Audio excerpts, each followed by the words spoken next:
Today, THQ has gone from selling itself whole hog to part hog. This is Checkpoint.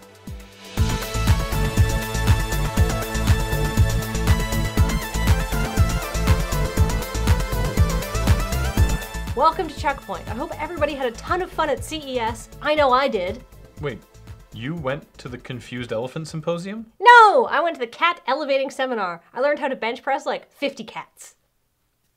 Alright. If you have a Virtual Boy and all 22 games, you're probably pretty bored of the system by now. But fear not. An unreleased, previously unknown 23rd Virtual Boy game has been discovered.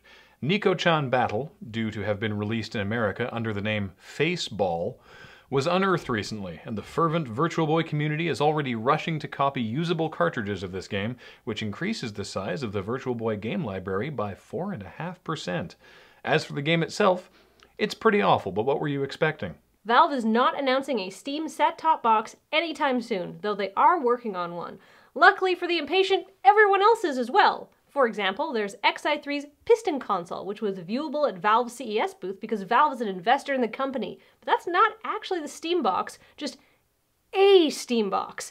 If you really want to play Steam on your TV, you're in luck. Everyone else making any kind of set-top box these days seems to be taking an extra minute to just jam a big graphics card inside, making their product a Steam box, rather than what it was before, something that nobody would have bought. The Wii U's network ID system, which is still far better than the Wii's friend code, has encountered an issue.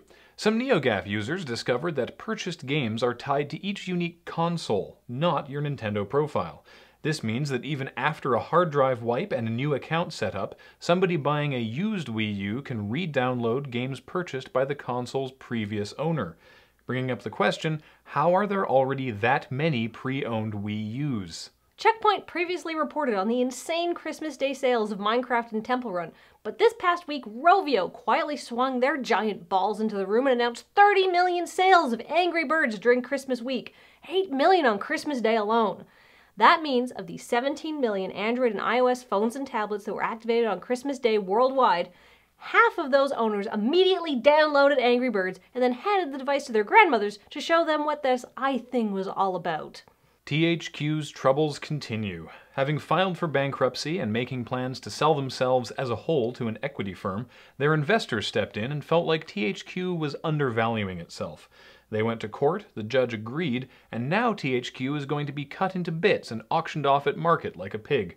While the delicious bacon of Saints Row, the tasty ham hock of Darksiders, or the sprawling shoulder of Relic and its 40K games are sure to fetch a high price, we here at Checkpoint would like to get in on some of those sweet, sweet rinds.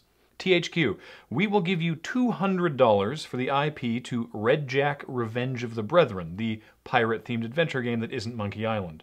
Or $50 Canadian and some homemade cookies for Versus, the Street Fighter knockoff that almost had a controversy because of the racist pimp character named Slim Daddy, but then the game was so bad that nobody cared.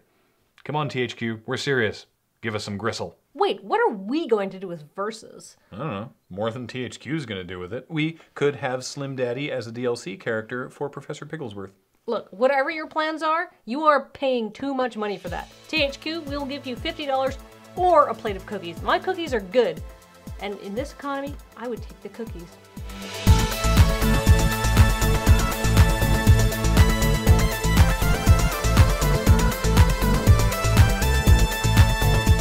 Coming up, new Pokemon games have been announced and have finally found the third dimension. It's super effective.